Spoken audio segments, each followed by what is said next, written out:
कि ध्यान का मार्ग पता नहीं, स्थिति समझ में आती नहीं।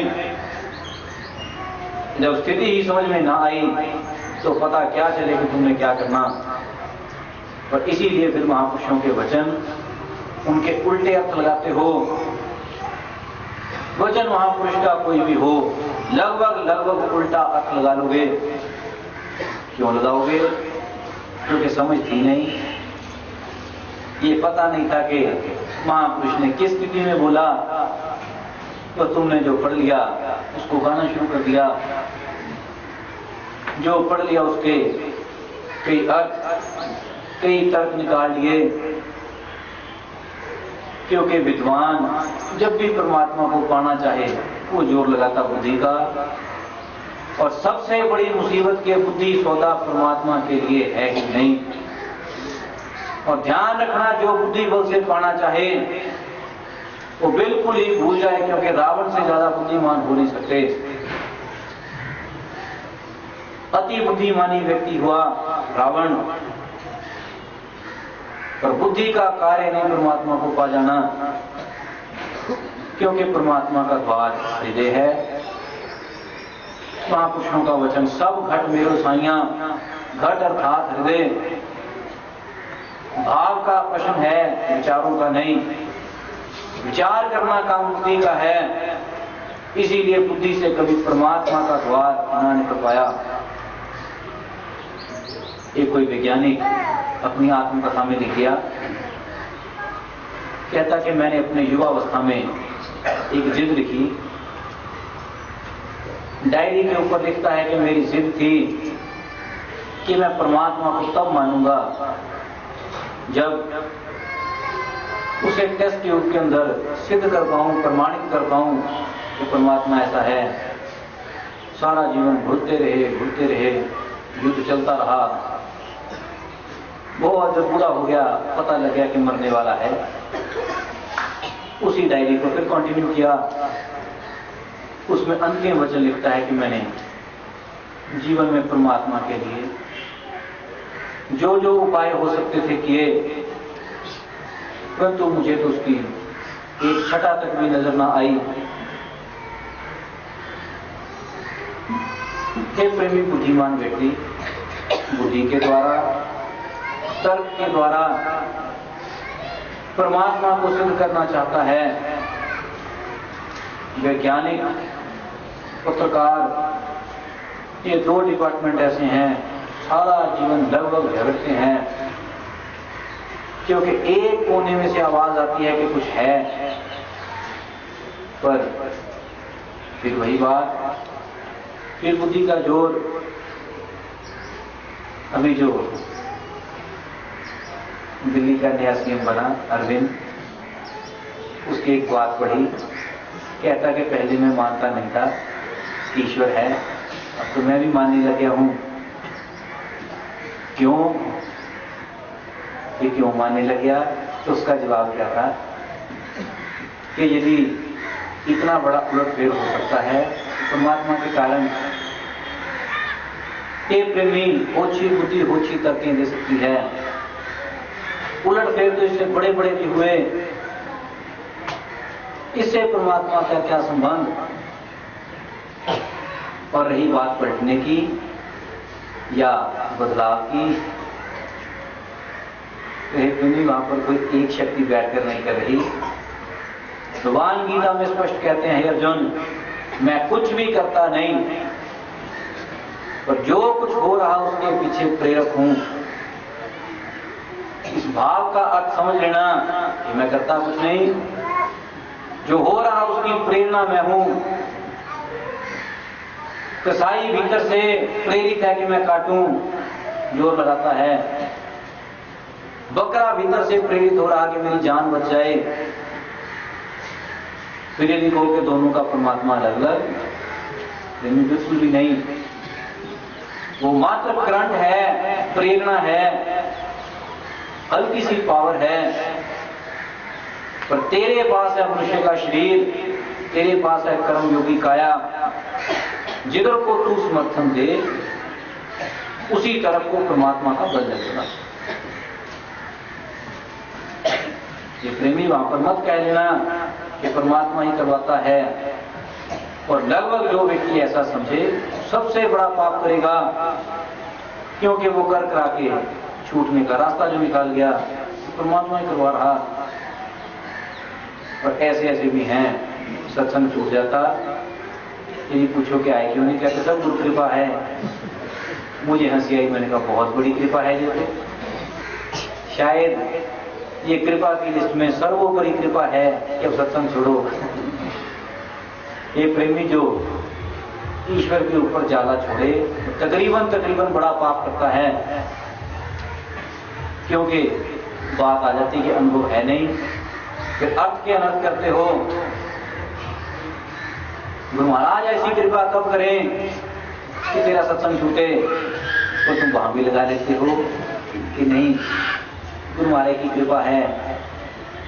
इसलिए हे प्रेमी, महापुरुषों के वचन हैं, ध्यान रख, यदि ध्यान में उतरेगा तो वो वचन सीधा अर्थ दे पाएंगे, अन्यथा तर्क के द्वारा तो कुछ सीधा निकलता ही नहीं।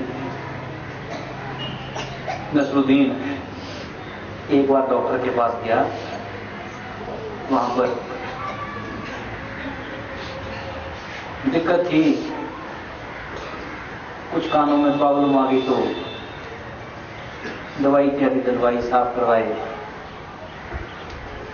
डॉक्टर ने सहज पूछ लिया, कहते नसरुद्दीन यदि आपका एक कान काट दिया जाए तो क्या आपको फर्क पड़ेगा?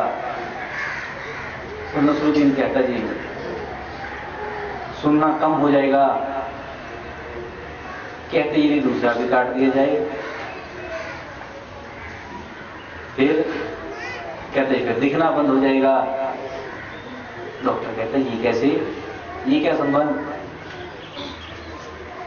नसरुद्दीन कहता कि तुझे डॉक्टर किसने बनाया?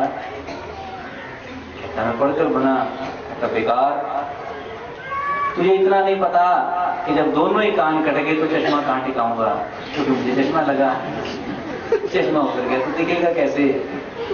ये प्रेमी बुद्धिमान तो परे से परे हैं, और इतिहास में नसरुद्दीन से ज्यादा कोई बुद्धिमान नहीं। पर ध्यान रखना, बुद्धि ऊपर ही ऊपर तैरती है। पानी कितना भी डाल दिया जाए, तेल और पानी को मिक्स करो, पर तेल का कार्य तो ऊपर ही ऊपर है। सब कुछ कर करा के तेल फिर ऊपर आ जाता।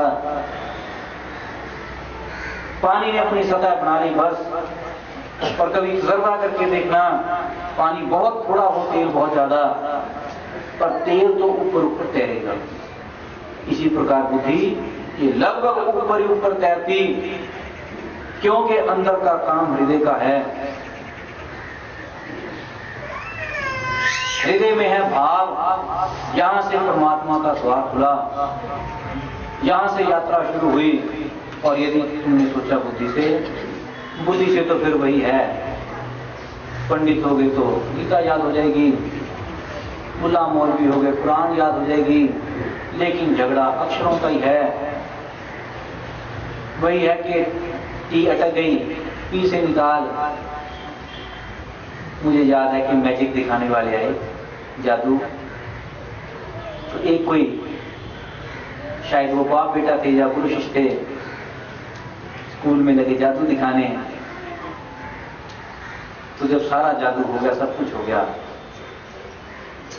तो जो लड़का था, बूढ़ा आदमी को ठीक ठाक बोले, जो लड़का था वो अटक अटक कर बोले, और जब अटके तो मुंह में उंगली डालकर आवाज करे टक, फिर आगे बोल पड़े, फिर अटके, फिर उंगली डाले।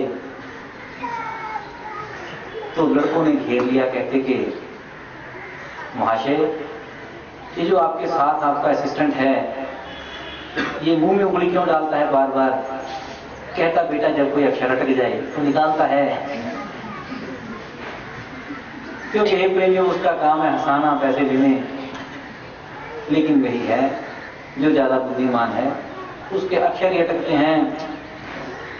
कभी मंत्रों के चक्कर में उलझ गया, कभी पाठ के अक्षर घुमाए जा रहा, गुरु महाराज के शब्दों में कहूं तो अक्षरों की जुगाली हो रही, पहले खा लिए और थोड़ा थोड़ा निकाल कर उनको चबाया जा रहा, उससे ज्यादा नहीं।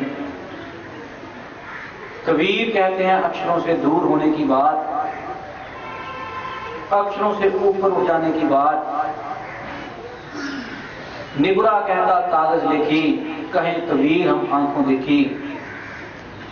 आंखों देखी अर्थात ये चमड़े का प्रश्न नहीं, इन चमड़े की आंखों का प्रश्न नहीं, भीतर की आंख से देखे हुए सत्य की बात।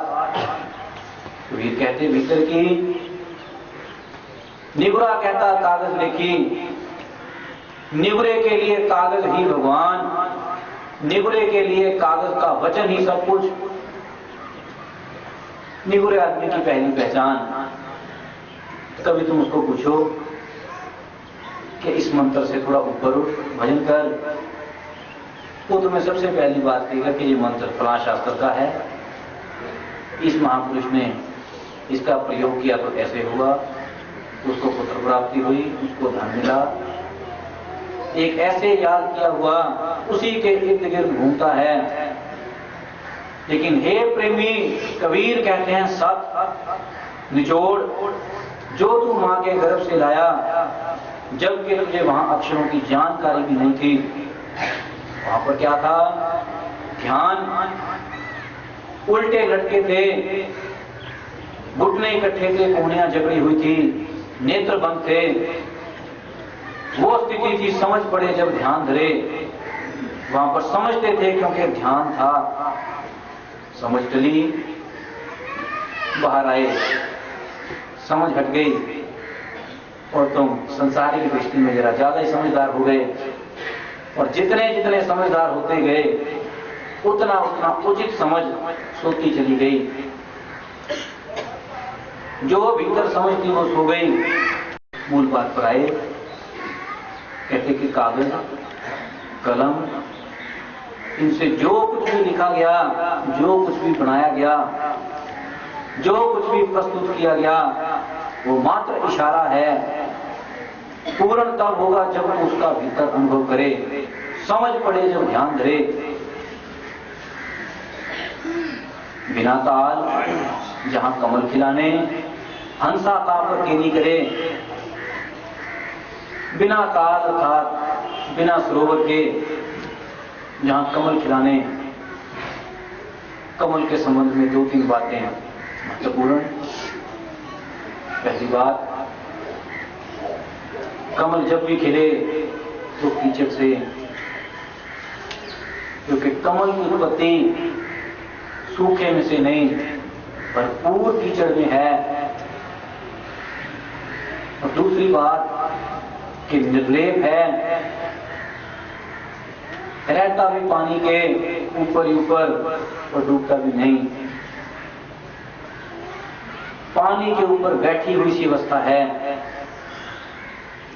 कहने को त्यागी भी नहीं है और डूबा हुआ भी नहीं। एक प्रेमी इसी प्रकार जो तेरे भीतर खिलता है, वो रहता भी तेरी काया के भीतर, कीचड़ के भीतर कह लो, क्योंकि तेरे ऊपर माया का पुंज, ये शरीर नाशवान पुंज है, इसके भीतर खिल रहे कमल। पर बिना ताल, वहां पर कोई सरोवर नहीं, कोई वहां पर पानी नहीं जमा किया गया जहां पर के खिले। इसीलिए महापुरुष ने उसको उल्टा कमल करके कहा।